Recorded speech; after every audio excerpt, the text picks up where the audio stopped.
గురుర్బ్రహ్మ గురుర్విష్ణు గురుదేవో మహేశ్వర గురు సాక్షాత్ పరబ్రహ్మ తస్మై శ్రీ గురవే నమః. భక్తాదులందరికీ నమస్కారం తెలుపుతూ ఈరోజు వచ్చి వీడియో ఏంటంటే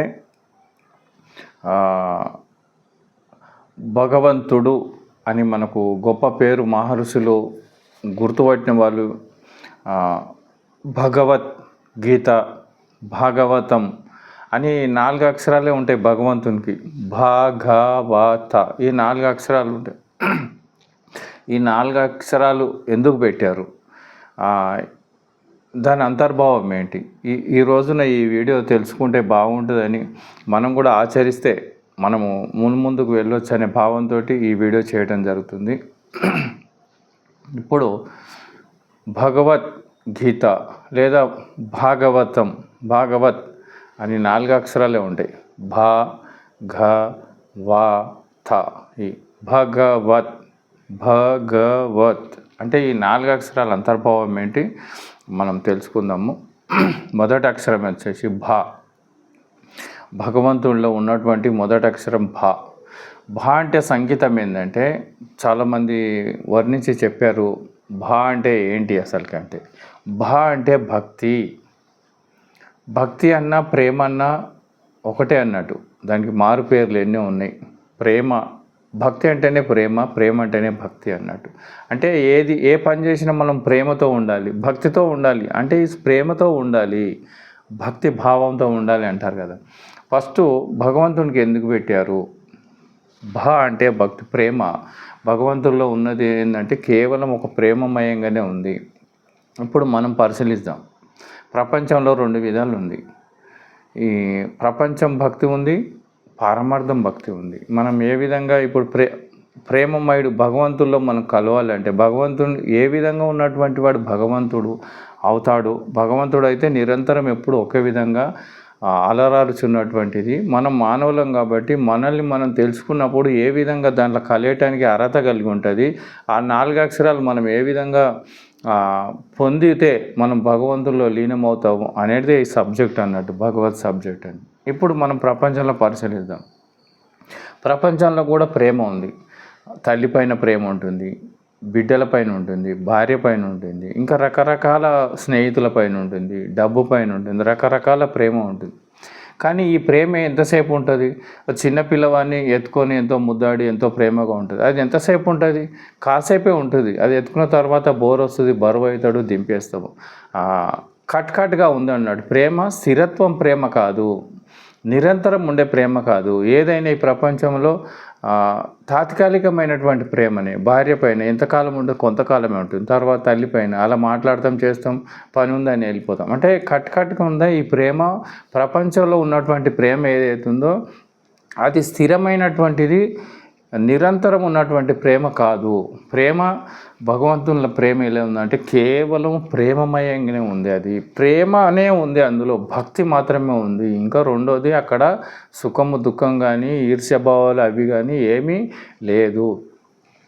ఇప్పుడు ఎవరైతే అనే అక్షరాన్ని అనుభవించాలంటే వాళ్ళు నిరంతరము ప్రేమమయుడై ఉండాలి, అందరినీ ప్రేమిస్తూ ఉండాలి. తనకు తాను ఎలా ప్రేమిస్తాడో ఇతరులను కూడా అలా ప్రేమిస్తూ ఉండాలి.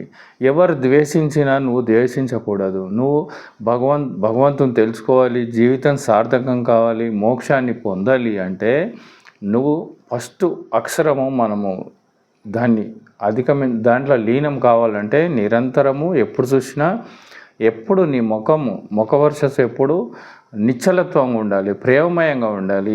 ఎప్పుడు చూసినా ప్రేమమయంగా ఉంటుంటే ఆ అనే అక్షరము నీకు అలబడుతుంది. అంటే కొంచెం ముందుకు పోవటానికి ఆస్కారమైంది. రెండవ అక్షరం ఏంటంటే తర్వాత వచ్చేది అనేది ఏంటంటే జ్ఞానం అన్నట్టు. ఇప్పుడు ప్రపంచంలో కూడా జ్ఞానం ఉంది, తెలివి తేటలు ఇవంతా ప్రపంచం చదువులన్నీ జ్ఞానం 2 విధాలు ఉంది అన్నట్టు. ఇక్కడ పరమార్థము, ప్రాపంచికము. ఈ ప్రాపంచిక జ్ఞానం ఎలా ఉంది? ఏదైనా కానీ స్థిరమైనటువంటి జ్ఞానం లేదు, తెలుస్తుంది తర్వాత కనుమరుగవుతుంది. ఏదైనా ప్రపంచంలో ఉన్నట్టు జ్ఞానం అంటే ఇది మంచి ఇది చెడు అనే నిర్దేశం జరుగుతుంది, కానీ స్థిరమైనటువంటి జ్ఞానం లేదు. అదే పరమాత్మకు వచ్చేవారికి పరమాత్మలో ఉన్నటువంటి జ్ఞానము పెట్టినటువంటి పేర్లో ఏంటంటే ఎప్పటికీ జ్ఞాన స్వరూపమైంది. ఎవరేం చేసినా అది గమనిస్తుంది. దానికి ఎప్పుడు లక్షల కళ్ళు. నేను భగవద్గీత ఎప్పుడు ఎవరు ఏం చేసినా, ఈ పశువులు చేసినా ఏది చేసినా అది గమనిస్తుంది. దానికి జ్ఞానమై ఉంది. ఎవరికి ఏది ఇవ్వాలనేది దానికి తెలుసు. అది జ్ఞానం ఎల్లవేళలా ఉంది అన్నట్టు.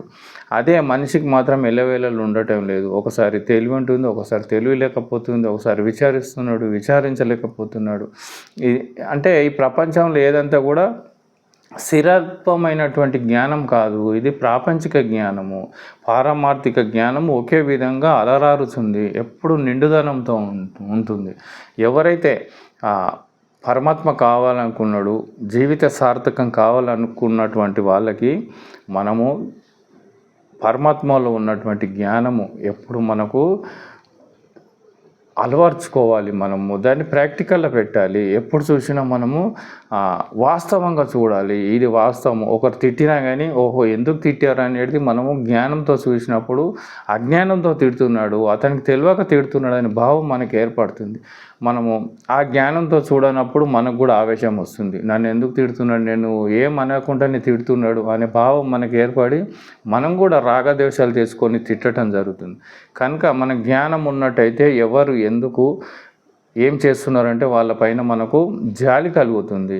ఇంకా అయ్యో పాపం తెలియక బాధపడుతున్నాడే, కష్ట సుఖాలతోటి ఉంటున్నాడు, అస్తవ్యస్తంగా ఉంటున్నాడు భావం ఏర్పడి అతని పైన కూడా ప్రేమ కురిపిస్తూ ఉంటాడు. మహాత్ములంతా అంతే. ఎవరు ఏం చేసినా మనం ఎప్పుడు జ్ఞానస్వరూపమై ఎప్పుడు ఫస్ట్ ఏంటంటే ఎప్పుడు ప్రేమమయంగా ఉండి నిరంతరము భగవంతుడిలోనే లీనం కావాలని ఒక భావన, భక్తి భావన ఉన్నప్పుడు రెండోది జ్ఞానం ఏర్పడుతుంది. ఏది మంచి ఏది చెడు, అసలు స్థిరత్వం ఏది, ఇది పోయేది ఏది ఉండేది ఏది జ్ఞానం మనకి ఏర్పడుతుంది. ఎప్పుడు నిరంతరం మనం ఆచరించినప్పుడు మూడో దానికి వెళ్తాం అన్నట్టు. అప్పుడు మూడో స్టెప్ ఏంటంటే వా అంటే వైరాగ్యం. మూడోది ఇది వైరాగ్యం అంటే అది చాలా ఇంపార్టెంట్ అన్నట్టు. భక్తి కావాలంటే మనము జీవితం సార్థకం కావాలంటే వైరాగ్యం అనేది మోస్ట్ ఇంపార్టెంట్ అన్నట్టు. ఈ వైరాగ్యం అంటే ఏంటంటే ఇప్పుడు ఉదాహరణకి తామరాకు మీద నీటి బిందు వేస్తే ఎలా జారిపోతుందో, కుమ్మరి పురుగు మట్టిలో తిరిగిన బురదలో తిరిగిన బురద అంటకుండా ఎలా ఉంటుందో అలానే వైరాగ్యం వచ్చినటువంటి గుర్తు ఏంటంటే సంసారం చేస్తాడు. కానీ సంసారము ఆయన మెయిన్లో ఉండదు. నిమిత్త మాత్రానికి చేస్తారు. ఎందుకంటే మనం చేసుకున్నాం కాబట్టి మన బాధ్యత అనే భావంతో చేస్తాడు తప్ప దాని మీద పూర్ణ ఆశతో చేయడు అన్నట్టు. ఎప్పుడు వైరాగ్యంలో ఉంటాడు. వైరాగ్యం అంటే ఏంటంటే ఎప్పుడు భక్తి భావంలో నిండుకొని జ్ఞానమయుడై ఉంటాడు అన్నట్టు. వైరాగ్యం అంటే ఇక అంటకుంటూ ఉంటాడు. ఏది చేసినా తనకు అంటది. ఎవరు తిట్టినా ఈయనకు ఆ మనసులో నిలవది. ఏ పని చేసినా కానీ అది కర్మ అంటుకోదు అన్నట్టు. అంటే ఒక వైరాగ్యం అంటే చాలా ఇంపార్టెంట్. అది చాలామందికి అర్థం అవుతలేదో. దాన్ని పొందాలంటే చాలా కష్టపడాలి. దాన్ని వెంబడి నీ నరాలు వ్యాపించి నీ లోపట వైరాగ్యము ఉదయించాలి అన్నట్టు. అంటే నరాలు ఉదయించి నీ కళ్ళు అవన్నీ కూడా ఒక మత్తులో ఎవరు ఏమన్నా ఒకే విధంగా ఆనందమయుడై ఇంకా దేనికి అంటకుండా ఉన్నాడంటే ఉన్నాడు అంతవరకే. కానీ వెళ్ళవేళను చూసిన పరమాత్మలో లీనమైనటువంటి వాడు అది వైరాగ్యం అంటారు. అంటే ఈ వైరాగ్యం రావాలంటే ఈ 3 స్టెప్పులు కూడా మనము ఆచరించాలి. ఎప్పుడు చూసినా పూర్ణ భక్తి, ఎప్పుడు ప్రేమమయుడు ఉండాలి. నిరంతరం ఎప్పుడు చూసినా ప్రేమగానే కనపడాలి. మాట్లాడితే మృదుత్వం ఉండాలి, ప్రేమమయంగా ఉండాలి. ఆ తర్వాత ఏది మంచి ఏది చెడు అనే నిర్దేశం కలిగి ఉండాలి. ఎవరేమన్నా ఒకే విధంగా ఉండాలి. దాని తర్వాత వైరాగ్యం వస్తుంది. ఏది చేసినా అంటకుంటూ ఉంటుంది.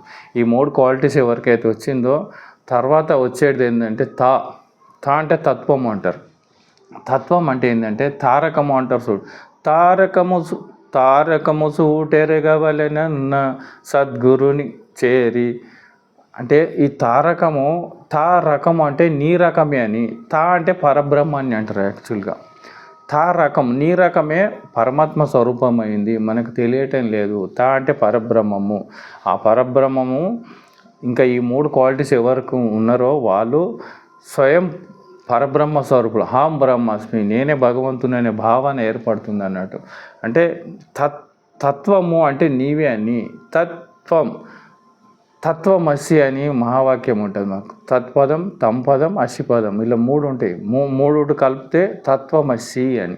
తత్ అంటే పరబ్రహ్మం, త్వం అంటే నీవే, అసి అంటే అయి ఉన్నావు. నువ్వే పరబ్రహ్మ స్వరూపుడు అయి ఉన్నావు, కానీ నీకు తెలియటం లేదు.